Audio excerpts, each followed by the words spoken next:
The spring of 1812 had been the season of Eleanor Ashford's greatest hopes and deepest humiliation.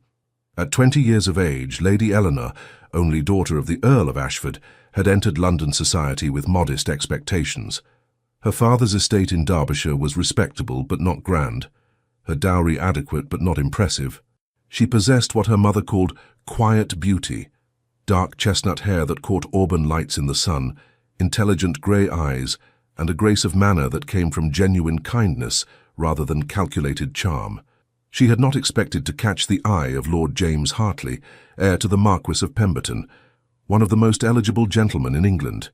Yet he had pursued her with a determination that had set tongues wagging throughout Mayfair. He had claimed the first dance at Lady Wetherby's ball, had driven her through Hyde Park in his phaeton, had engaged her in conversations about poetry and philosophy that lasted hours. He had made her believe, foolish girl that she was, that he saw something in her beyond her social position. "You have a mind, Lady Eleanor," he had told her one afternoon in the Ashfords' drawing-room, his blue eyes earnest. "So many young ladies concern themselves only with fashion and gossip. You are different. You are exceptional." She had allowed herself to hope, to dream, to imagine a future as the Marchioness of Pemberton, not for the title, but because she had genuinely believed James cared for her. Then Miss Georgiana Blackwell had arrived in London. The daughter of a wealthy merchant who had purchased a baronetcy, Georgiana brought with her a dowry of £50,000 and her father's ruthless ambition to see her marry into the highest ranks of the peerage. She was beautiful in the conventional way, golden curls, china blue eyes, and a figure that drew admiring glances from every gentleman in the room. Eleanor had watched James's attention shift with the speed of a weather vane in a storm. Within a fortnight, he was dancing attendance on Miss Blackwell. Within a month, he was calling on her family daily. And then, at the Duchess of Richmond's ball, one of the grandest events of the season, James had approached Eleanor as she stood near the refreshment table. "Lady Eleanor," he had said, his tone carefully modulated to sound regretful, "I hope you will forgive my seeming inattention these past weeks. I have been much occupied with family matters."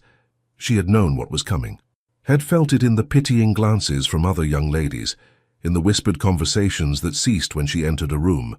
"I must be honest with you," James continued, speaking just loudly enough that several nearby guests could hear. "I hold you in the highest regard, but I have come to realize that my duty to my family must take precedence over personal inclination. The Marquis requires that I make a match which will strengthen our family's position. I am sure you understand." The humiliation had burned through her like acid. Not just the rejection, she might have borne that privately, but the public nature of it. The way he had essentially announced to society that she was not good enough, that her modest dowry and respectable but unremarkable family connections made her unworthy of his continued attention. "I understand perfectly, Lord Hartley," she had managed to say, her voice steady despite the mortification coursing through her. "I thank you for your honesty." She had maintained her composure through the remainder of the ball, had even danced twice more, though she could not afterward recall with whom. But when she returned home that night, she had wept until dawn. Within 6 weeks, James Hartley's engagement to Miss Georgiana Blackwell was announced in the Times. That had been 2 years ago, 2 years during which Eleanor had rebuilt herself, piece by careful piece. She had returned to London for the subsequent seasons, but now she approached society with clear eyes and a guarded heart. She conversed politely, danced when asked, and deflected questions about her matrimonial prospects with practiced grace. She had received a few offers, a baronet of middling years, a clergyman with more piety than charm, a third son seeking a wife to manage his modest household. She had declined them all. If she must marry for practical reasons rather than love, and her mother reminded her frequently that, at 22, she was rapidly approaching the dreaded status of spinster, then she would at least ensure the match provided security and respect. She had not expected a proposal from Alexander Blackwood, the Duke of Ravenscross. The Duke was a legend in English society, though not the romantic sort that inspired sighs from young ladies. At 32, he had held his title for 14 years. Since his father's death when Alexander was merely 18, he had taken a duchy on the brink of financial ruin and transformed it into one of the wealthiest estates in England through shrewd management and careful investment.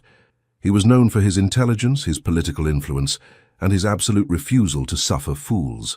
He attended balls and social events as duty required, but remained aloof, dancing once or twice per evening and conversing only when necessary. His dark hair, striking green eyes, and tall, commanding figure made him attractive, but his cold demeanor ensured that most young ladies found him intimidating rather than appealing. Eleanor had met him only 3 times before he called upon her father. The first occasion had been at a political dinner hosted by Lord Castlereagh, where Eleanor accompanied her parents. The Duke had been seated near her father and had engaged in a brief discussion about the management of tenant farms. Eleanor had contributed an observation about crop rotation that her father's steward had mentioned, and the Duke had fixed her with those penetrating green eyes for a long moment before nodding thoughtfully. "An intelligent point, Lady Eleanor," he had said. "Your father is fortunate to have a daughter who takes interest in such practical matters." The second meeting had occurred at the theatre, where a chance arrangement of boxes had placed the Ashfords adjacent to the Duke. During the interval, he had inquired politely about Eleanor's opinion of the performance, a new production of The School for Scandal, and she had offered a critique of the lead actress's interpretation that had sparked an unexpectedly engaging conversation about Sheridan's wit and social commentary. The third meeting had been at Lady Pemberton's garden party only a week ago. Eleanor had been standing near the rose arbor, seeking a moment's respite from the crowds, when the Duke had approached. "Lady Eleanor," he had said without preamble, "I wonder if I might speak with you frankly." "Of course, Your Grace," she had replied, curious but not alarmed. "I find myself in need of a wife," he had stated, as directly as if he were discussing the weather. "I require someone intelligent, well-mannered, and capable of managing a ducal household. Someone who will not bore me with frivolous conversation or harbor romantic illusions about our arrangement. I have observed you over these past months, and I believe you possess the qualities I seek." Eleanor had stared at him, momentarily speechless. "I am aware this is unorthodox," he continued, "but I prefer directness to the usual charade of courtship. My position and wealth would provide you with security and social prominence. Your intelligence and dignity would provide me with a suitable duchess. I would expect discretion, competence, and civility. In return, I would offer respect, generous financial provision, and freedom to pursue your own interests within the bounds of propriety." "You are proposing marriage, Your Grace?" Eleanor had asked, still attempting to process this extraordinary conversation. "I am proposing a practical arrangement that would benefit us both," he had corrected. "I do not offer romantic declarations or promises of affection, but I do offer honesty and a partnership based on mutual respect." Eleanor had taken a steadying breath. Every practical consideration argued for acceptance. The Duke was wealthy, powerful, and, despite his cold manner, reportedly fair in his dealings. As his Duchess, she would have security, position, and protection. She would never again face the kind of humiliation James Hartley had inflicted upon her, and yet, some small part of her heart, the part that still remembered believing in love, hesitated. "Might I have time to consider, Your Grace?" she had asked. "Of course. I shall call upon your father in 3 days' time. You may send word before then if you wish to decline." He had paused, studying her with those unnervingly perceptive eyes. "I am aware of your history with Lord Hartley, Lady Eleanor. I mention this only to assure you that I would never treat you with such disrespect. Whatever else our marriage might be, it would be honorable." That simple statement, delivered without dramatics or false sentiment, had somehow meant more than any flowery declaration could have. Eleanor had spent 2 sleepless nights considering the Duke's proposal. She had made lists of advantages and disadvantages, had consulted her mother, who nearly fainted with excitement at the prospect, and had engaged in a frank conversation with her father. "He is not offering love, Papa," she had said quietly as they sat in his study. "He is offering a business arrangement." The Earl of Ashford, a kind man who genuinely cared for his daughter's happiness, had considered carefully before responding. "That is true, my dear, but I will tell you what I have observed of the Duke. He is a man of his word. He is fair to his tenants, generous to his servants, and scrupulous in his business dealings. He does not gamble recklessly or keep mistresses openly. He is respected by his peers and feared by his enemies." He had taken her hand gently. "You will not have romance, Eleanor, But you will have security, respect, and I believe kindness. That is more than many love matches provide." Her mother had been less philosophical. "The Duke of Ravenscross. Eleanor, you would be one of the highest-ranking ladies in England. You would have jewels, gowns, a London house, country estates, and such a handsome man, even if he is rather stern." In the end, Eleanor had made her decision based on one simple realization. She no longer believed in romantic love. James Hartley had cured her of that delusion. If she must marry, and at 22 with a modest dowry, her options would only diminish. Then she would choose a marriage based on honesty rather than pretty lies. She had sent word to the Duke that she would accept his proposal. When he had called upon her father, the negotiations had been brief and businesslike. The Duke was generous in his settlement, far more generous than necessary, and made provisions that would ensure Eleanor would be financially secure even if he died. He promised that she would have her own household budget to manage as she saw fit, her own carriage and freedom to pursue charitable works and intellectual interests. "When would you prefer the wedding to take place?" the Duke had asked Eleanor directly once the contracts were signed. "I leave that to your discretion, Your Grace," she had replied. "Alexander," he had corrected, "if we are to be married, we might at least use Christian names in private. I propose we marry by special license in 3 days' time, a small ceremony, family only. I see no purpose in a protracted engagement or a grand society wedding that would subject us both to tedious scrutiny." Eleanor had agreed, grateful to avoid months of whispered speculation and pitying glances. They had married in the drawing-room of Ashford House 3 days later, with only their immediate families present. The Duke, Alexander, had been punctual, properly dressed, and formally polite. He had spoken his vows in a clear, firm voice. He had kissed her cheek chastely when the ceremony concluded. "Well then, Lady Ravenscross," he had said, the title still strange to Eleanor's ears, "shall we proceed to the wedding breakfast?" It had been the most unromantic wedding imaginable. And yet, as Eleanor had signed her name in the register, Eleanor Blackwood, Duchess of Ravenscross, she had felt not disappointment, but relief. She had made a sensible choice. She would be safe, secure, and respected. She had not anticipated that she would face James Hartley quite so soon. The ball at Devonshire House was one of the first major social events of the season. The Duke and Duchess of Devonshire were renowned for their hospitality, and an invitation to their balls was coveted throughout society. Eleanor had not wanted to attend. She and Alexander had been married for only 3 days, and she felt unequal to facing the scrutiny of the ton quite so soon. But Alexander had been firm. "We will attend," he had said, as they sat across from each other at breakfast in their London townhouse in Berkeley Square. "Society will gossip regardless. Better to appear together, unified and indifferent to their speculation. You are the Duchess of Ravenscross now, Eleanor. Hold your head high." So she had dressed in a gown of deep sapphire silk that her mother had insisted upon ordering for the occasion. Alexander's wedding gift to her, a magnificent set of sapphires that had belonged to his grandmother, glittered at her throat and ears. Her maid had dressed her hair in an elegant arrangement that made her look, she had to admit, rather more sophisticated than she had ever appeared before. When she had descended the stairs to meet Alexander in the entrance hall, she had caught a flash of something. Surprise, appreciation, in his eyes before his expression returned to its usual controlled politeness. "You look very well, Eleanor," he had said, offering his arm. "Shall we?" The carriage ride to Devonshire House had been brief and largely silent. Alexander had seemed preoccupied with his thoughts, and Eleanor had been too nervous to attempt conversation.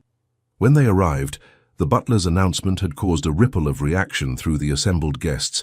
His Grace the Duke of Ravenscross and Her Grace the Duchess of Ravenscross. Eleanor had felt dozens of eyes turned toward them. She had heard the whispers beginning immediately. The Duke was married. When had this happened? To whom? Alexander had kept her hand firmly on his arm as they made their way through the receiving line. The Duke and Duchess of Devonshire had greeted them warmly, though Eleanor had detected curiosity beneath their gracious manners. "How delightful to see you married at last, Ravenscross," the Duke of Devonshire had said, "and to such a charming bride. Lady Eleanor, forgive me, I should say, Duchess, you must bring your husband to dine with us soon." They had proceeded into the ballroom, and Eleanor had felt the weight of scrutiny intensifying. Young ladies whispered behind their fans. Dowagers leaned together, nodding significantly. Gentlemen studied Alexander with new interest, clearly reassessing the political implications of his marriage.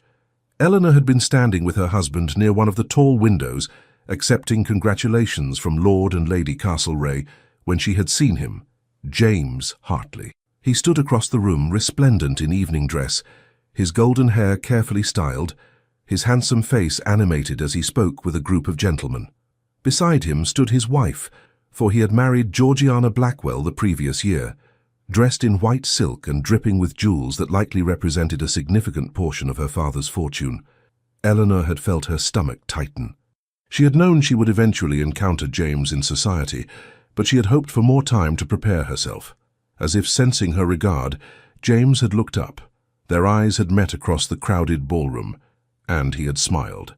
That same charming, slightly mocking smile she remembered so well. He had said something to his wife, who had glanced toward Eleanor with poorly concealed disdain, then had begun making his way through the crowd. Eleanor's hand had tightened on her fan. Alexander, who had been conversing with Lord Castlereagh, had glanced down at her. "Are you quite well?" he had asked quietly. "Perfectly well," Eleanor had lied. James had approached with his characteristic confidence, his wife trailing slightly behind. "Lady Eleanor," he had said, deliberately using her former title, his voice carrying just far enough to be heard by nearby guests. "How unexpected to see you here. Still attending these events, I see." Eleanor had felt heat rise to her cheeks, but before she could respond, James had continued, his tone dripping with false concern. "Still without a husband, Lady Eleanor. What a pity. Though I suppose at your age, with your circumstances, it becomes increasingly difficult." He had smiled, a cruel edge beneath the charm. "Perhaps your expectations are simply too elevated for a young lady with such limited prospects. One must be realistic, after all." The words had landed like physical blows. Several nearby guests had drawn in sharp breaths. Georgiana Hartley had smiled behind her fan. Eleanor had felt 2 years of carefully constructed composure beginning to crack. The humiliation, the anger, the hurt she had buried so deeply, all of it had threatened to overwhelm her. And then she had felt it, a warm, possessive hand settling on her waist, a solid presence at her side, the subtle scent of sandalwood and something uniquely masculine. "I beg your pardon," Alexander had said, his voice carrying clearly through the suddenly quiet space around them. "I believe you are addressing my wife." James had frozen, his smile faltering. "Your wife?" "Indeed." Alexander's tone had been perfectly polite, but there had been steel beneath the courtesy. "Allow me to introduce myself properly. Alexander Blackwood, Duke of Ravencross. And this," his hand had tightened slightly on Eleanor's waist, "is my Duchess, Eleanor Blackwood, formerly Lady Eleanor Ashford. We were married 3 days ago." The silence that had descended was absolute. Eleanor had watched, stunned, as the colour drained from James's face. His eyes had darted from Alexander to Eleanor and back again, clearly struggling to process this information. "The Duke of Ravencross?" James had managed, his voice strangled. "Forgive me," Alexander had continued, his tone now carrying an edge of disdain, "but I do not believe we have been introduced. You are—" The cut had been deliberate and devastating. To pretend not to know a Marquess's heir was an insult of the highest order. "Lord James Hartley," James had stammered, his earlier confidence completely evaporated. "Heir to the Marquess of Pemberton. This is my wife, Lady Hartley." "Ah, yes," Alexander had said, as if only now recalling. "I believe I am acquainted with your father. A decent man, if somewhat burdened by unfortunate investments of late. I trust he is in good health." Another cut, this one referencing rumours that the Marquess's fortune had been significantly diminished by his son-in-law's insistence on expensive renovations to Pemberton Hall. James had seemed unable to formulate a response. His wife had looked equally mortified, her earlier smugness replaced by poorly concealed panic. "I must commend your confidence, Lord Hartley," Alexander had continued, his voice dangerously soft. "To approach my wife and suggest she has limited prospects shows remarkable boldness. Ignorance, certainly, but remarkable nonetheless." I was not aware," James had begun. "Clearly," Alexander had drawn Eleanor closer, a gesture that was unmistakably protective and possessive. "My wife's prospects, I assure you, are quite satisfactory. As the Duchess of Ravencross, she now ranks above every woman in this room save royalty. Her position in society is secure. Her future is assured. And she is—" He had paused, his green eyes boring into James with undisguised contempt, far too valuable to waste another moment on inconsequential conversation. With that, Alexander had smoothly guided Eleanor away, leaving James and his wife standing alone in a circle of fascinated onlookers. Eleanor had felt dizzy. The entire confrontation had lasted perhaps 2 minutes, but those 2 minutes had fundamentally altered her position in society. Where James had sought to humiliate her publicly, Alexander had instead elevated her, defended her, and simultaneously destroyed James's pretensions with surgical precision. "Breathe," Alexander had murmured as he led her toward the terrace doors.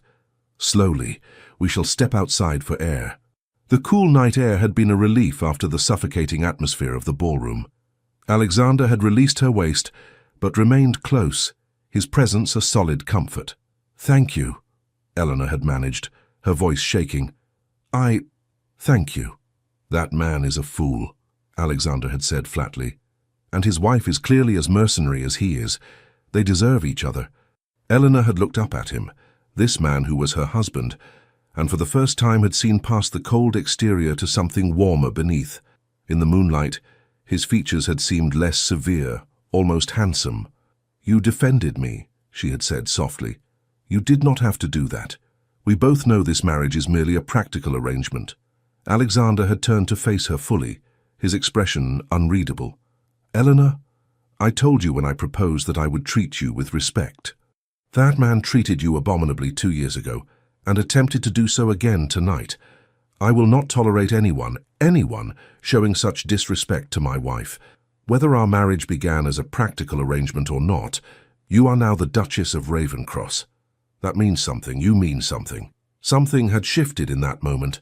Some invisible wall between them had developed the first hairline crack. Before Eleanor could respond, they had been interrupted by the arrival of Lady Castlereagh, who had tactfully suggested they return to the ballroom to continue receiving congratulations from well-wishers. The remainder of the evening had passed in a blur of introductions and polite conversation. Eleanor had noticed that James and his wife had departed early, and that the gossip had shifted from speculation about her marriage to gleeful dissection of James's humiliation. By the time they had returned to the townhouse in Berkeley Square, Eleanor had been exhausted. They had stood together in the entrance hall, the house quiet around them. "Thank you again," Eleanor had said, "for what you did tonight, for what you said." Alexander had looked at her with those penetrating green eyes.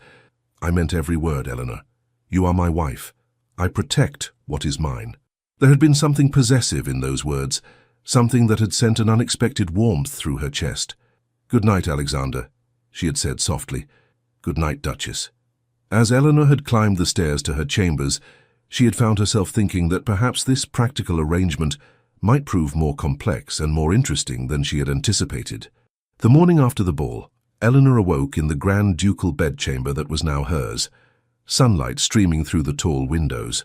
The room was beautifully appointed in shades of cream and gold, far more luxurious than her chamber at Ashford House had been. A discreet knock at the door preceded the entrance of Mrs. Winters, the housekeeper, followed by 2 maids carrying breakfast trays. "Good morning, Your Grace," Mrs. Winters said with a respectful curtsy. "His Grace requested that breakfast be brought to your room this morning, as he thought you might be fatigued after last evening's event." Eleanor sat up, pulling a wrapper around her shoulders. "That was thoughtful of him. Where is His Grace now?" "In his study, Your Grace. He asked that you join him there when you are dressed, if you are amenable. He said there are matters he wishes to discuss with you." After breakfast and with her maid's assistance, Eleanor dressed in a morning gown of pale green muslin. She took particular care with her appearance, though she could not have said exactly why. When she was ready, she made her way downstairs to Alexander's study. She knocked gently, and his voice called for her to enter. The study was a masculine room lined with bookshelves, dominated by a large mahogany desk. Alexander stood as she entered, setting aside the papers he had been reviewing. "Good morning," he said. "I trust you slept well?" Yes, thank you, and thank you for having breakfast sent up. That was kind. It was practical, he corrected, though his tone was not harsh. You were exhausted. There was no need for you to observe formal mealtimes in your own home. He gestured to a chair near his desk. Please sit. I wish to speak with you about several matters. Eleanor settled into the chair, curious. Alexander remained standing, one hand resting on the desk. First, he began, I want to ensure you understand the social implications of last night's events. By this afternoon, every drawing room in London will be discussing what occurred between you, myself, and Lord Hartley. The consensus will favour you. Society loves nothing better than seeing a presumptuous gentleman receive his comeuppance. However, you will face increased scrutiny and possibly some jealousy from other ladies who had hoped to secure the position you now hold. I understand, Eleanor said quietly. Good. I will not always be able to attend every social function with you. I have business and political obligations that will occasionally take me away from London.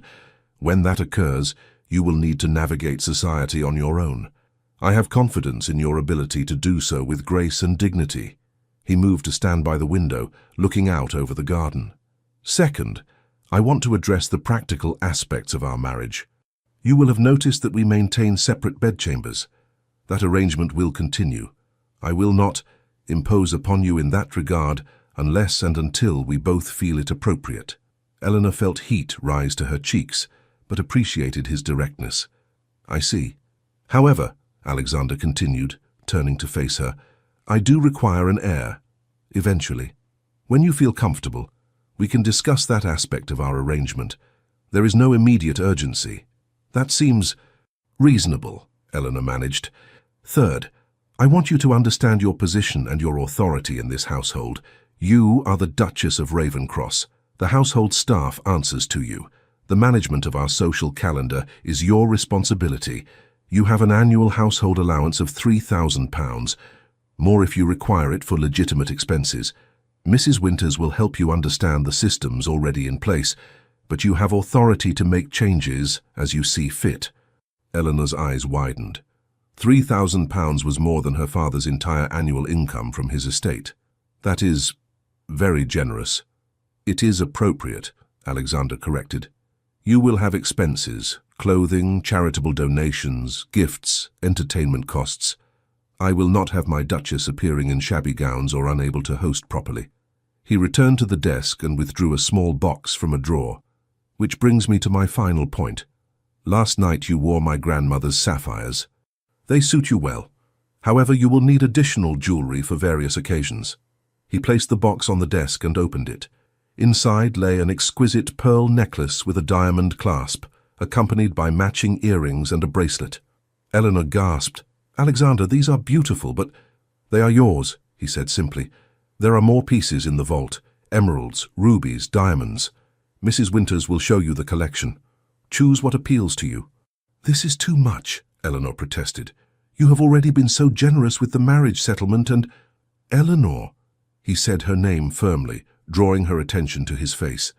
You are my wife. You represent me and this family in society. You will be appropriately adorned.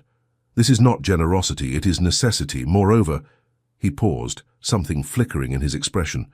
You are not the mercenary fortune hunter that man implied last night. You agreed to marry me for practical reasons, yes, but not out of greed. I will not have you feeling like a purchased commodity. These gifts are freely given. Something in his tone made Eleanor's throat tighten. She stood, moving closer to him. You are not at all what I expected, Alexander. No? One dark eyebrow arched slightly. What did you expect? I thought you would be cold, indifferent. I thought this would be a marriage in name only, where we lived separate lives under the same roof. And now I think— Eleanor chose her words carefully. I think you are a man who values honor and fairness. I think beneath that stern exterior, you are perhaps kinder than you wish people to know.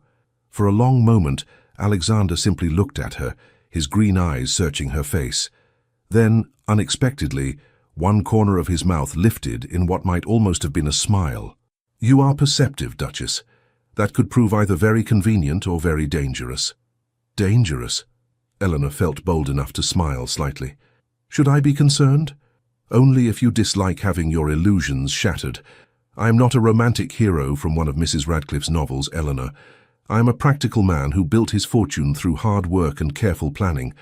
I do not write poetry or make grand gestures. I do not want poetry or grand gestures, Eleanor said honestly. I had enough of pretty words from Lord Hartley. They meant nothing. What you did last night, defending me, protecting my dignity, that meant everything. Something shifted in Alexander's expression. His hand lifted, almost as if he might reach for her, but then he seemed to think better of it and lowered it again. We should discuss your schedule for the week, he said, his tone becoming businesslike once more, though Eleanor thought she detected the faintest hint of warmth beneath it. There are several invitations that require responses, and Lady Castlereagh has requested your presence at a ladies' tea on Thursday. I recommend you accept. It will be an opportunity to establish your position among the leading hostesses of the ton.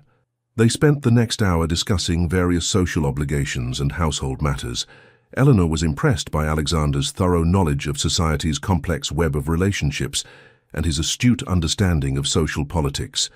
As she was preparing to leave, Alexander called her back. Eleanor, one more thing. She turned curious. If you encounter Lord Hartley again, and you will inevitably, do not allow him to make you doubt yourself. He is a weak man who sought to elevate himself by diminishing you. His opinion is worthless. Do not give it power. Eleanor smiled, genuinely moved. Thank you, Alexander. I shall try to remember that. As she left the study, she found herself thinking that her practical, unromantic husband had just said something more meaningful than all of James Hartley's flowery compliments combined. The following days brought a deluge of social obligations. Visiting cards piled up in the entrance hall. Invitations arrived by every post. Eleanor found herself thrust into the role of Duchess of Ravenscross with little time to adjust. Lady Castlereagh's tea on Thursday proved to be exactly what Alexander had predicted, an opportunity for the leading ladies of society to assess her and determine where she fit in their carefully structured hierarchy. The gathering was held at Lady Castlereagh's elegant townhouse in St. James's Square. When Eleanor arrived, she found herself in the company of a dozen of the most influential women in London, the Duchess of Devonshire, Lady Jersey, Lady Cowper, and several others whose approval could make or break a young lady's social standing. Your Grace, Lady Castlereagh greeted her warmly. How delightful that you could join us. Do come and sit with us. We are all most eager to become better acquainted with Ravenscross's bride. The afternoon proceeded with the delicate dance of high society conversation. The ladies were too well bred to ask directly impertinent questions, but they probed nonetheless, seeking to understand this young woman who had seemingly appeared from nowhere to secure one of the most eligible matches in England.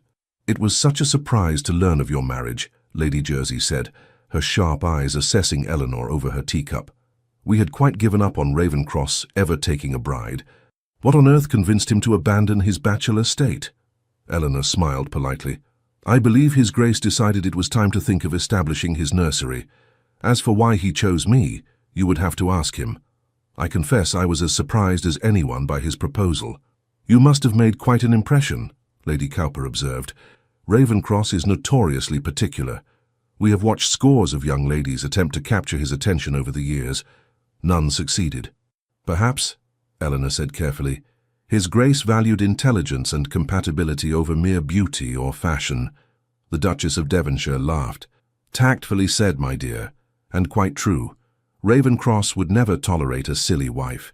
He requires someone who can hold her own in conversation and manage his households competently. I suspect he chose very wisely indeed. I witnessed the encounter at our ball, Lady Cowper said, leaning forward with interest. With Lord Hartley. How mortifying that must have been for him, to discover you had married so far above him. I confess, Eleanor said, choosing her words carefully. I took no pleasure in Lord Hartley's discomfort. However, I was grateful for my husband's support. He made it clear that he would not tolerate disrespect toward me. Ravenscross is fiercely loyal to those he considers his, Lady Castlereagh said approvingly. You will find, Your Grace, that being his Duchess provides considerable protection. No one will dare slight you now. I have heard, Lady Jersey said, her tone casual but her eyes sharp, that your courtship was quite brief. Some might even say, hasty. Eleanor met her gaze steadily. His Grace and I both valued directness over protracted uncertainty. When two practical people find themselves suited to one another, what purpose does delay serve? A refreshingly pragmatic view, the Duchess of Devonshire said. Not the stuff of romantic novels, perhaps, but far more likely to result in a stable marriage. I applaud you both. The conversation moved to other topics, the latest fashions from Paris, the upcoming royal event at Carlton House, speculation about which young ladies would secure matches this season. Eleanor participated when appropriate but mostly listened, learning the subtle currents of influence and rivalry that flowed beneath the surface of polite conversation. As the afternoon concluded and guests began to depart, Lady Castlereagh drew Eleanor aside. "You handled yourself admirably, my dear," she said quietly. "These ladies can be rather intimidating, I know, but you met them as an equal. That is precisely what Ravenscross's Duchess must do. I suspect you will do very well indeed. Thank you, Lady Castlereagh. Your kindness means a great deal to me. One more word of advice, if I may?" Lady Castlereagh's expression turned serious. "Your husband is a powerful man with considerable political influence. That makes him valuable as an ally and dangerous as an enemy. There are those who will attempt to use you to gain access to him or to learn information about his business dealings and political positions. Be cautious about whom you trust." Eleanor nodded slowly. "I shall remember that." As her carriage returned her to Berkeley Square, Eleanor reflected on how dramatically her life had changed in less than a week. She had gone from being a young woman of modest prospects to one of the most highly ranked ladies in England. It was dizzying and more than a little frightening. When she arrived home, she found Alexander in the drawing room, reviewing correspondence. He looked up as she entered. "How was Lady Castlereagh's tea?" he asked. "Educational," Eleanor said, settling into a chair across from him. "The ladies were polite, but assessing. I believe I passed their evaluation, though Lady Jersey seemed skeptical about the swiftness of our courtship." Alexander's mouth twitched. "Sally Jersey is skeptical about everything. If she were not, she would not be one of the most influential patronesses of Almack's. Did she trouble you?" "No. I managed adequately, I think. Lady Castlereagh was kind. She also warned me that people might attempt to use me to gain information about your business or political affairs. Emily Castlereagh is a wise woman. Her advice is sound." Alexander set aside his papers and gave her his full attention. "You will be approached, Eleanor. People will befriend you, flatter you, attempt to learn what you know. Be circumspect. Never discuss my business with anyone outside this household." "I understand, though I confess I know very little about your business affairs anyway." "Would you like to know more?" The question surprised her. Yes, actually, I would." Alexander considered for a moment, then nodded. "Very well. I have a meeting next week with my man of business to review the quarter's accounts for my various estates and investments. If you wish, you may attend. It will be tedious. Much discussion of crop yields, tenant rents, and mining operations, but it will give you a fuller picture of how this family's wealth is managed." Eleanor felt a surge of unexpected pleasure. "You would permit me to attend such a meeting?" "Eleanor, you are my wife. You have a stake in these affairs. Moreover, if something should happen to me before we have a son of age, you would need to understand the business until our heir reaches his majority. It is only practical that you be informed." Practical. That word again. And yet, Eleanor found herself touched by the implicit trust in his offer. "I would very much like to attend," she said. "Thank you." That evening they dined together. A first, as they had previously maintained the habit of separate meals due to Alexander's unpredictable schedule. The conversation flowed more easily than Eleanor had expected. Alexander asked intelligent questions about her impressions of various society ladies, and she ventured to ask about his work in the House of Lords. "I am currently concerned about proposed changes to the corn laws," he admitted.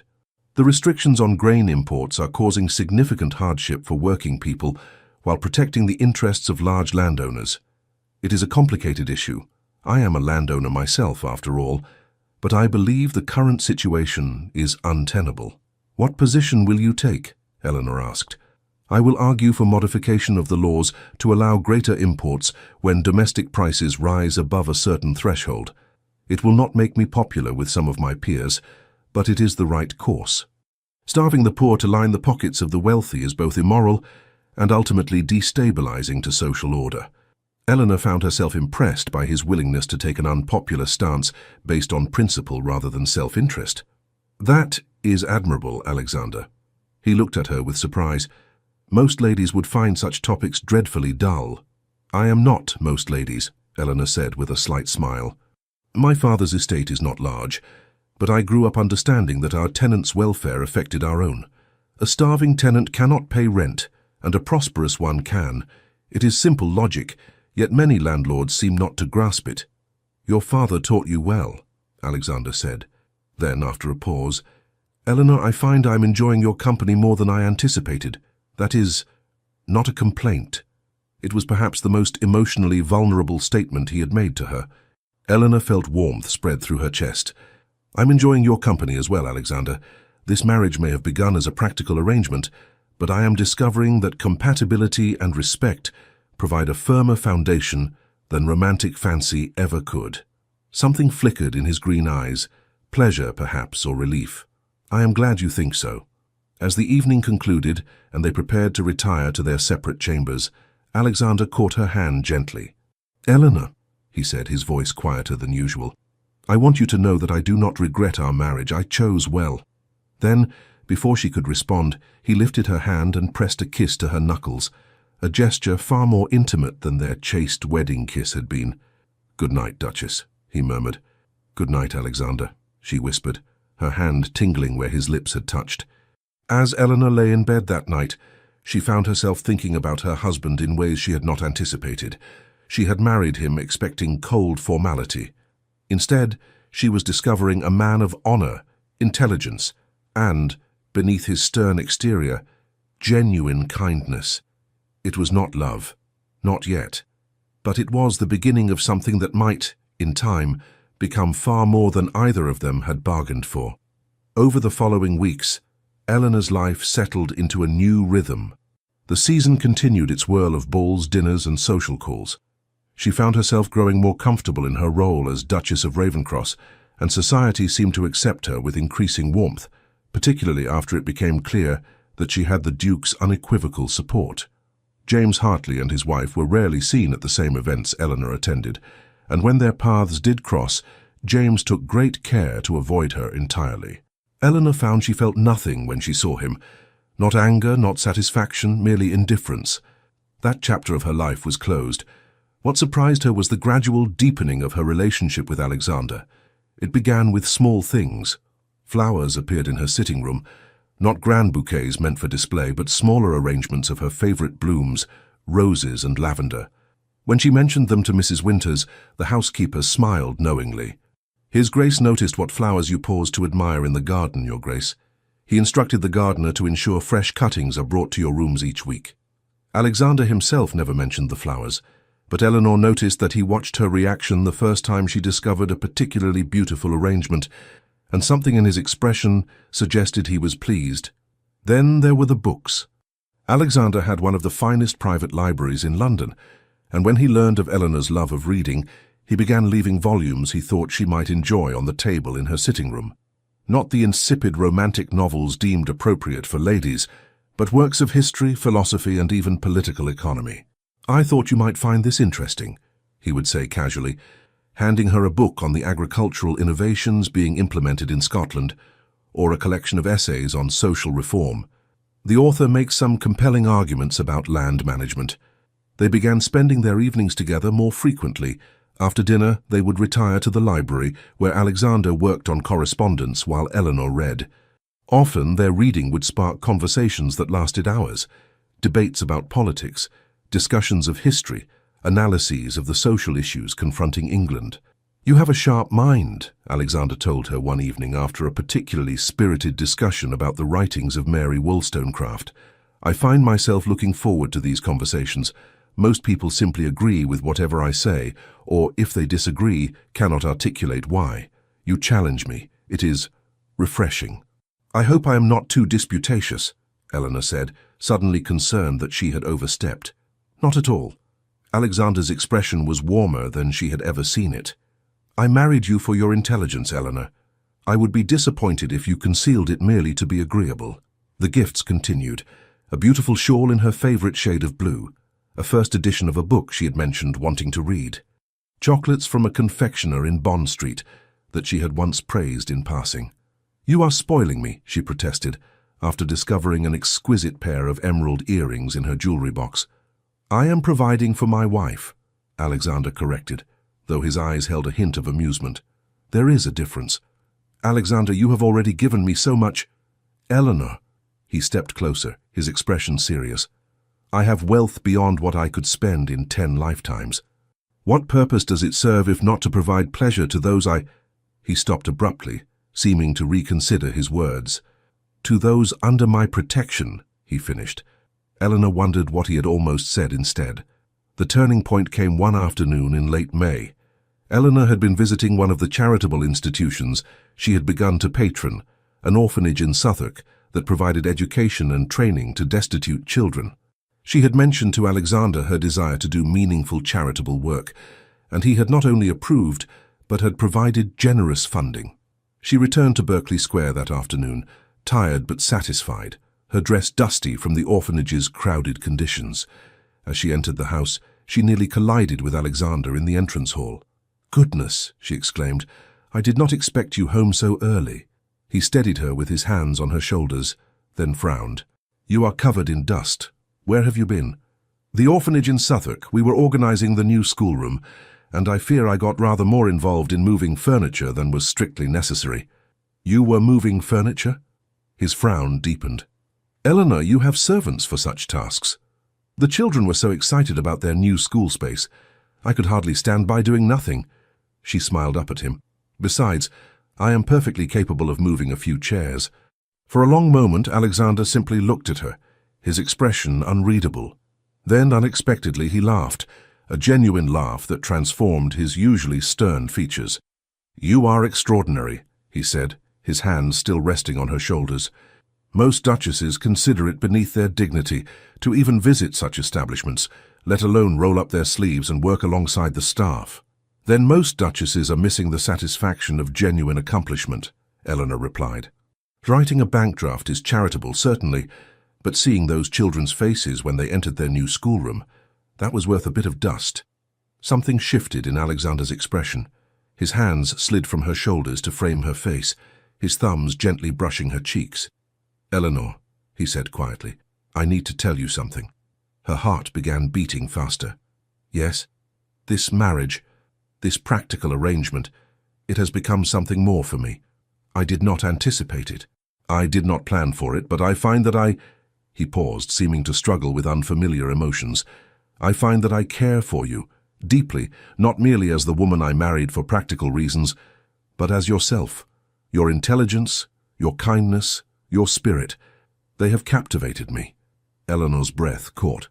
"Alexander, I am not skilled at pretty speeches," he continued, his green eyes intense. "I cannot offer you poetry or romantic declarations, but I can offer you honesty.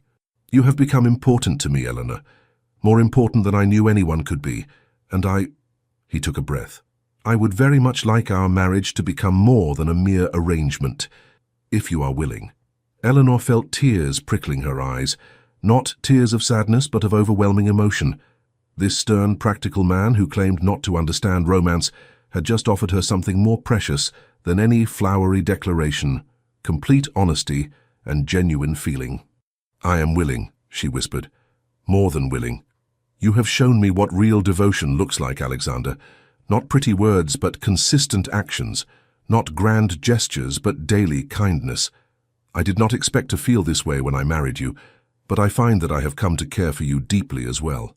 The kiss, when it came, was nothing like their chaste wedding kiss. It was passionate, demanding, and yet somehow tender, an expression of feelings too powerful for words. Eleanor's arms went around his neck, and his pulled her close as if he could not bear to have any distance between them. When they finally parted, both breathing heavily, Alexander rested his forehead against hers. "I should let you rest," he said, though he made no move to release her.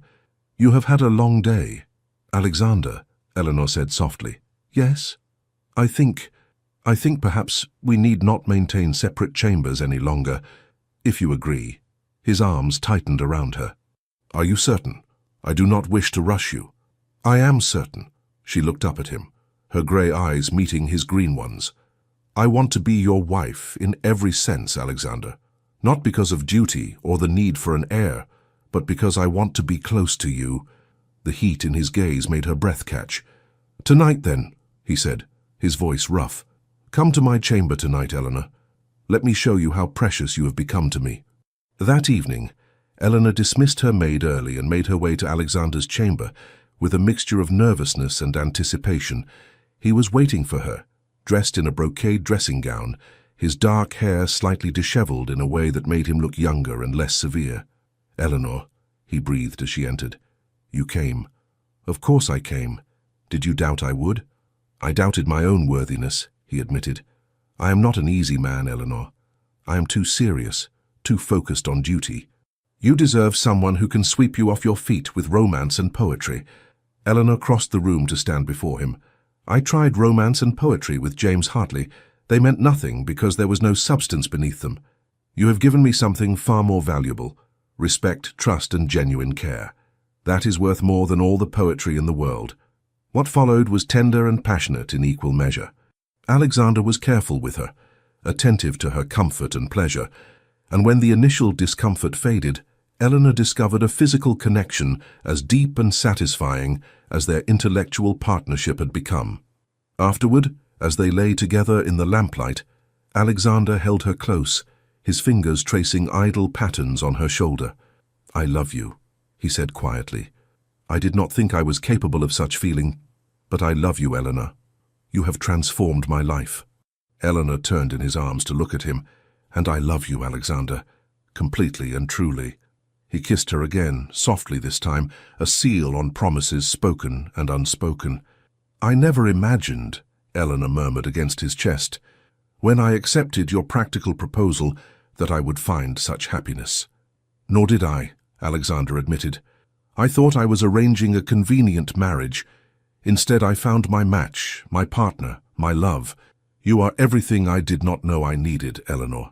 They talked long into the night, sharing confidences and dreams, building the foundation of a marriage that had already become far more than either had anticipated. From that night forward, Eleanor moved into Alexander's chambers permanently, and their marriage blossomed into something neither practical nor convenient, but rather passionate, devoted, and deeply fulfilling. Society, of course, noticed the change. The Duke and Duchess of Ravenscross were observed to be remarkably attentive to one another, dancing together frequently, conversing with evident pleasure, and displaying a level of affection unusual among couples of their rank. The Duke is quite besotted, Lady Jersey observed to Lady Cowper at one particularly crowded ball. Who would have thought it? Cold Ravenscross, warm at last. She has been good for him, Lady Cowper agreed, and he clearly adores her. Look how he watches her, as if she is the only person in the room. Indeed, Alexander's devotion became legendary. He was observed bringing her refreshments before she asked, ensuring she was comfortable, and cutting short conversations with boring guests to return to her side. He consulted her opinions on matters of business and politics, trusted her judgment on social matters, and made it clear to everyone that his Duchess was his partner in all things. For Eleanor, the transformation was equally profound. The wounded young woman who had accepted a loveless marriage for security had blossomed into a confident duchess who knew she was cherished. She moved through society with grace and assurance, secure in her position and in her husband's affection. They encountered James Hartley one more time that season at a garden party hosted by the Duke of Richmond. Eleanor saw him across the lawn and felt nothing but mild pity. He looked older somehow, his face drawn, and his wife appeared perpetually discontented. Alexander, noticing her glance, drew her closer. "Regrets?" he asked quietly. "None whatsoever," Eleanor replied honestly. "I am grateful to him, actually." "Grateful?" Alexander's eyebrow rose. "If he had not rejected me so publicly, I would never have been available when you decided to marry. His cruelty led me to you. How can I regret that?" Alexander's expression softened. "You are generous, my love. Far more generous than he deserves." "I am simply happy," Eleanor said, looking up at him. "Deliriously, perfectly happy, with you." He kissed her forehead, unconcerned with who might observe. "And I with you. Always. As the season drew to a close and they prepared to remove to Ravenscross Abbey, Alexander's primary estate in Hampshire, Eleanor reflected on the extraordinary turn her life had taken. She had entered into marriage expecting mere security and respect. Instead, she had found passionate love, genuine partnership, and a happiness she had never imagined possible. "Are you pleased to leave London?" Alexander asked as they travelled southward in their luxurious carriage.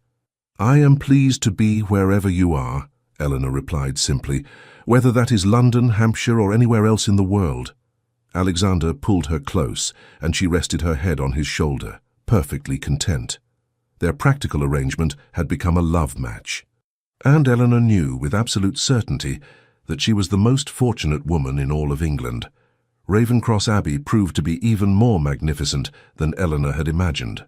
The great house, built in the Elizabethan era and modernized over successive generations, sprawled across a landscaped park that encompassed woodlands, formal gardens, and a picturesque lake. "This is your home now," Alexander said as their carriage approached the house, his hand covering hers. "I hope you will be happy here." "How could I not be?" Eleanor breathed, taking in the golden stone walls and mullioned windows that glowed in the afternoon sun. "It is beautiful, Alexander." The household staff had assembled to greet their new mistress, and Eleanor was gratified by the warmth of their reception. Mrs. Patterson, the housekeeper at Ravenscross, was a matronly woman with kind eyes who seemed genuinely delighted to welcome a duchess to the estate. "We have all been hoping His Grace would marry," she confided as she showed Eleanor through the house. "This great place needs a family to make it truly a home, and if I may be bold, Your Grace, His Grace seems remarkably happy. The staff have all noticed the change in him." Over the following weeks, Eleanor settled into country life with surprising ease. She worked with Mrs. Patterson to understand the household's rhythms, visited the tenants with Alexander to learn about estate management, and began planning improvements to the estate's small school and almshouse. But the greatest change came in her relationship with Alexander. Away from the scrutiny and formality of London society, they were free to simply be themselves, a husband and wife who genuinely delighted in each other's company. They rode together most mornings, exploring the estate's extensive grounds. Alexander was an excellent horseman, and he patiently helped Eleanor improve her skills, his hands steadying her waist as he gave instructions, his praise generous when she mastered a new technique. "You are a natural," he told her, after she successfully jumped a low fence for the first time. "I knew you had the courage for it." "I am merely motivated by your confidence in me," Eleanor replied, flushed with pleasure. "You make me believe I can accomplish anything." "You can," he said seriously. "You are one of the most capable people I know, Eleanor. Never doubt that." Their evenings were spent in comfortable companionship. Sometimes Alexander worked on estate business while Eleanor read or worked on her correspondence. Sometimes they played chess or card games.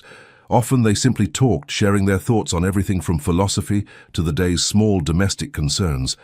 And their nights were filled with increasing passion and tenderness.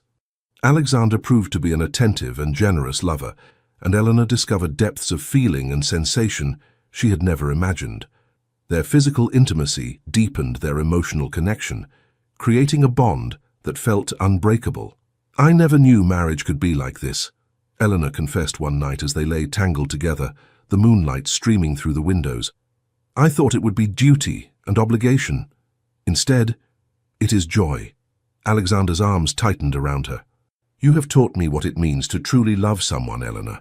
Before you, I understood duty, responsibility, honor, but I did not understand how it felt to care for someone more than myself, to want their happiness above my own. You have transformed me. We have transformed each other," Eleanor corrected softly. "I was so guarded when we married, Alexander, so afraid to be hurt again. You have shown me that trust and vulnerability are not weaknesses but strengths." In late August, Eleanor realized that her monthly courses had not arrived. A visit from the local physician confirmed what she had begun to suspect. She was with child. She told Alexander that evening as they sat together in the library after dinner. He had been reviewing accounts, and she had been attempting to focus on a book, but her mind had been too full of her news to concentrate. "Alexander," she said, setting her book aside, "I have something to tell you. He looked up immediately, catching the seriousness in her tone. "What is it? Are you well?" "I am very well," she smiled. "I am expecting a child. We are going to have a baby." For a long moment, Alexander simply stared at her. Then his face broke into a smile of such radiant joy that Eleanor felt tears spring to her eyes. "A child," he whispered. "Eleanor, truly, truly." The physician confirmed it this afternoon. "I am perhaps 2 months along. The baby will come in the spring." Alexander crossed the room in 3 strides and pulled her into his arms, holding her as if she were made of glass. "Eleanor, my love, this is... I cannot find words. You have given me everything, everything. We have given each other everything," Eleanor corrected, tilting her face up for his kiss. That night Alexander was especially tender with her, treating her with such reverent care that she finally had to laugh. "I am not going to break, Alexander. Women have been bearing children since the beginning of time. Not my wife," he said stubbornly, "not the woman who holds my heart. I will not risk your health or comfort for anything." His protectiveness, while occasionally excessive, touched Eleanor deeply. Over the following months, as her body changed and the baby grew, Alexander ensured she had the finest care, the best food, and every comfort he could provide. He read medical texts about childbirth and pregnancy, questioning the physician about every detail. He had a resting couch installed in the library so she could be near him while he worked. He personally ensured that her favorite foods were always available and that the nursery was being prepared to the highest standards. "You are fussing," Eleanor told him one afternoon in December when she was nearly 7 months along and feeling ungainly. "I am perfectly healthy, Alexander. Women do not need to be wrapped in cotton wool merely because they are breeding." "My woman does," he said firmly. Then, more gently, "Humor me, Eleanor. You are carrying the most precious cargo in the world, our child and yourself. Let me take care of you." How could she argue with that? London society heard of the Duchess's condition through the carefully worded announcement Alexander had inserted in the newspapers. Congratulations poured in, along with gifts and letters of advice from seemingly every lady in England who had ever borne a child. Among the letters was one from Eleanor's mother, filled with motherly advice and excitement about becoming a grandmother. But there was also a brief note from a source Eleanor had not expected, Lady Castlereagh. "My dear Duchess," it read, "I am delighted to hear of your happy news. Ravenscroft is one of the finest men I know, and I am certain he is beside himself with joy and concern. Do not let him fuss too much. Husbands can be trying in their protectiveness, but it comes from a place of love. I hope you will return to London for the season after your confinement. Society has been dreadfully dull without the Duke and Duchess of Ravenscroft to enliven it. Your devoted friend, Emily Castlereagh."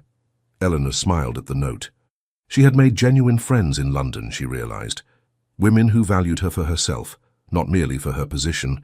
There was no communication from James Hartley or his wife, which was exactly as Eleanor preferred.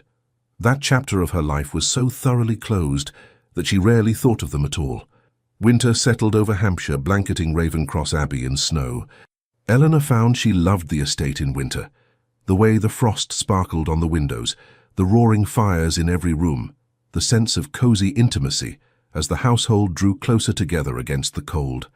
On Christmas Eve, Alexander gave her a gift that made her weep, a miniature portrait of the two of them, painted by a talented local artist based on sketches he had commissioned without her knowledge.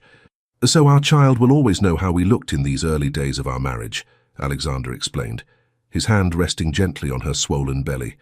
"I want them to see how much we loved each other even before they arrived."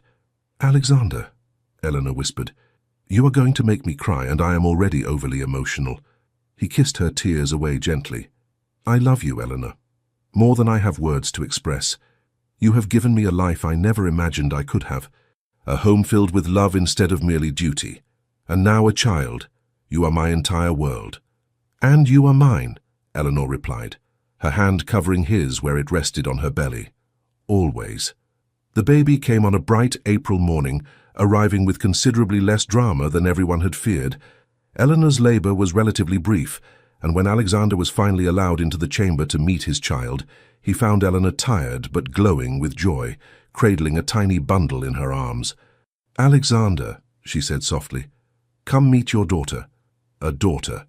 Alexander approached almost reverently, his eyes wide as he looked down at the tiny, perfect face. "She is beautiful," he whispered. "Perfect, like her mother. Would you like to hold her?" Eleanor asked. With exquisite care, Alexander took his daughter into his arms. The baby's eyes, already showing hints of the green she would inherit from her father, blinked up at him solemnly. And in that moment, Alexander Blackwood, the powerful Duke of Ravenscross, fell completely and helplessly in love for the second time in his life.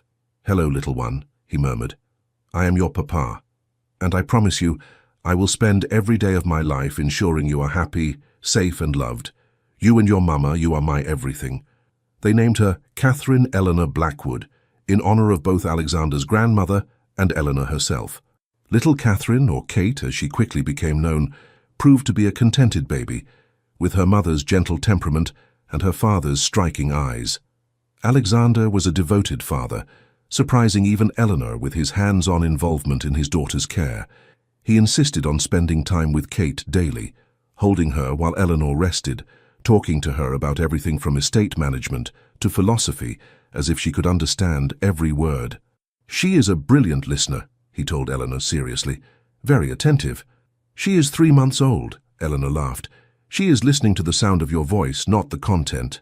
Nonetheless, it is never too early to begin her education." Watching Alexander with their daughter filled Eleanor with a joy so profound it sometimes made her breathless. This stern, practical man who had proposed a convenient marriage had become the most loving of husbands and devoted of fathers. He proved that love could grow from respect and trust, that passion could develop from compatibility, and that the strongest bonds were built on honesty and genuine care. When Kate was 6 months old, they returned to London for the season. Eleanor had regained her figure and felt more confident than ever in her position. As they entered the first ball of the season, hosted once again by the Duke and Duchess of Devonshire, they caused quite a stir. "The Duke and Duchess of Ravenscross are positively radiant," Lady Jersey observed. "Marriage and parenthood have clearly agreed with them." Indeed, Alexander and Eleanor were observed to be as attentive to each other as ever, perhaps even more so. They danced together repeatedly, conversed with evident pleasure, and made it clear that their devotion had only deepened with time. Eleanor caught sight of James Hartley across the ballroom. He looked older now, his face lined with dissatisfaction. His wife stood nearby, clearly haranguing him about something, her expression pinched and unhappy. They were, Eleanor realized with a mixture of pity and satisfaction, exactly what they deserved to be, miserable together. As if sensing her regard, James looked up. Their eyes met across the crowded room. Eleanor smiled, not with triumph or malice, but with genuine contentment. She had nothing to prove to James Hartley. She had found real love, genuine partnership, and perfect happiness. James's expression flickered, recognition, regret, perhaps even shame before he looked away. "Thinking of your past?" Alexander murmured, appearing at her side and placing his hand on her waist in that possessive gesture she had come to love. "Only long enough to be grateful for it," Eleanor replied honestly. "If James had not been cruel, I might have accepted one of those lesser offers and never been available when you decided to marry. His rejection led me to you. I cannot regret that." "Then I suppose I should thank him," Alexander said, though his tone suggested he would do no such thing. "Though I prefer to simply be grateful for my extraordinary good fortune in securing you as my wife." "Our mutual good fortune," Eleanor corrected. "I am equally blessed, Alexander." He kissed her temple, unconcerned with propriety or watching eyes. "Dance with me again, Duchess. Let all of London see that the Duke of Ravenscross is hopelessly devoted to his wife." "Gladly, Your Grace," Eleanor replied with a smile. As they moved together through the familiar patterns of the waltz, Eleanor reflected on the extraordinary journey that had brought her to this moment. She had entered marriage expecting mere security and respect. Instead, she had found passionate love, genuine partnership, and a happiness beyond anything she had imagined possible. She had been rejected and humiliated by a man who valued wealth over character, status over substance. That pain had led her to accept a practical proposal from a stern duke who promised only honesty and respect, and from that practical beginning had grown the greatest love story Eleanor could have imagined. Not a fairy tale of love at first sight or romantic declarations, but something deeper and more real. A partnership built on trust, respect, and genuine care, that had blossomed into profound and lasting love. "What are you thinking?" Alexander asked as they danced. "That I am the most fortunate woman in England," Eleanor replied honestly. "That I love you beyond measure. And that our daughter is the perfect embodiment of our love." "Our daughter," Alexander repeated, his eyes softening. "And perhaps, in time, a brother or sister for her, if you are willing?" "I am very willing," Eleanor whispered. "I want a house full of children, Alexander, a family built on love." "Then a family we shall have," he promised. "Everything you want, Eleanor. Always." As the music swelled and they moved together in perfect harmony, Eleanor caught sight of their reflection in one of the ballroom's tall mirrors. The Duke and Duchess of Ravencross, powerful, respected, and quite obviously devoted to each other. A perfect partnership in every sense. James Hartley had mocked her, suggesting she had no prospects, implying she was not good enough. He had been spectacularly wrong. She had not only secured a position far above anything he could have offered, but she had found something infinitely more valuable: true love with a man who cherished her completely. "No regrets?" Alexander murmured against her ear. "None whatsoever," Eleanor replied, meeting his eyes. "Only gratitude. For you, for our daughter, for this life we have built together."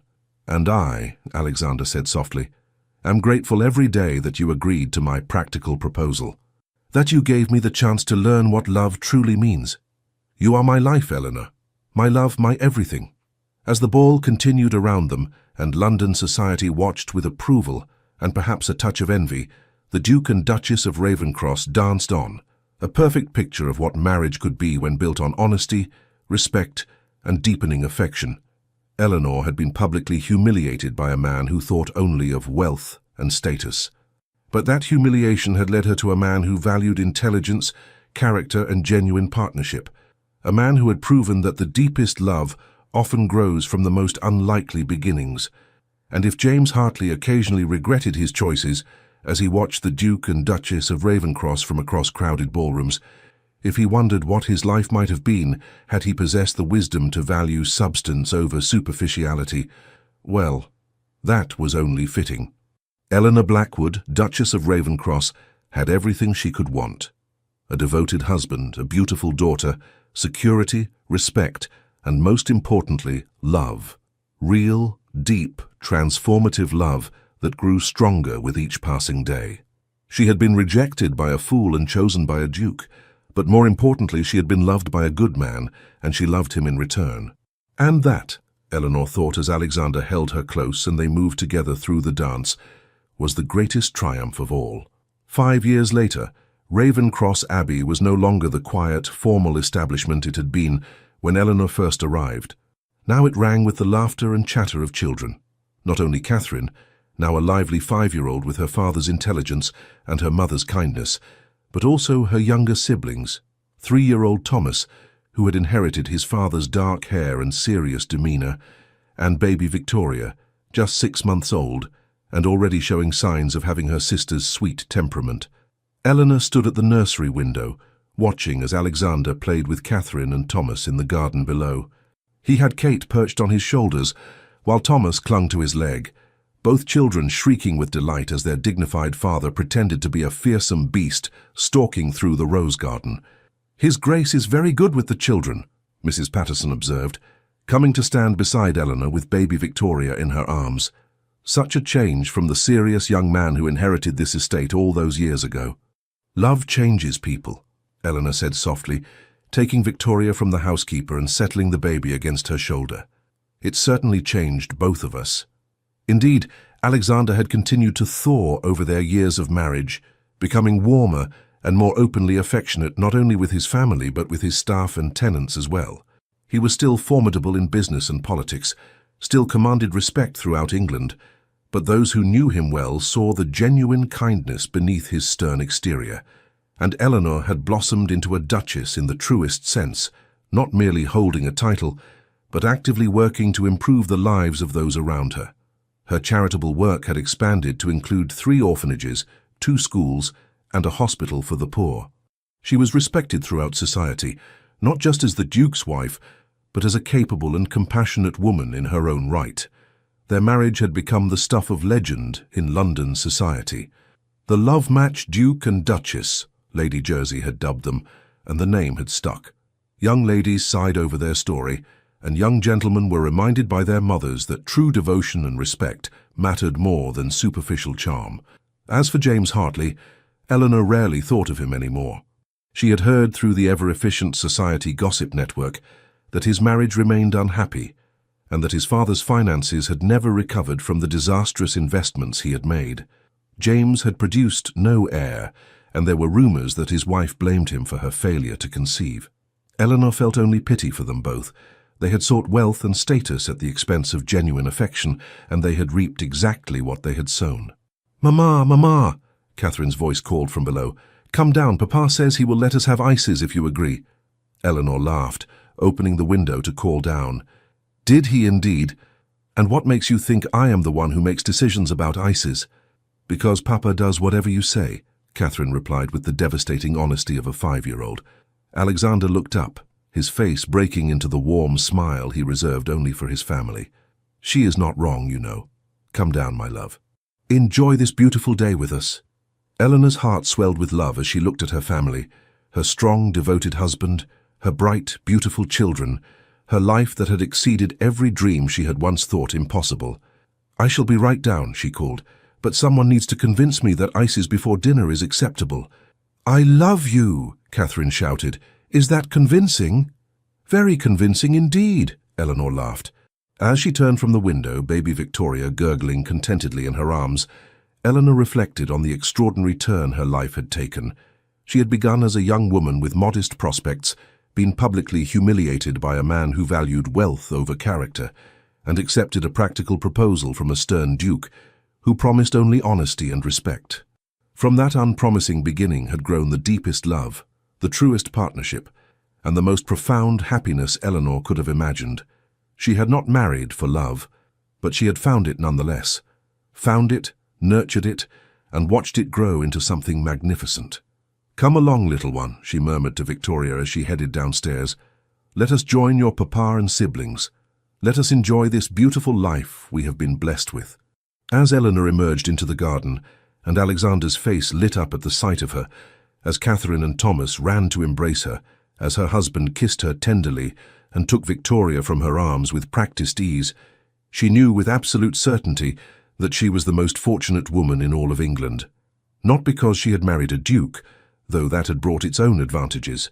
Not because she had wealth and status, though those had provided security and comfort.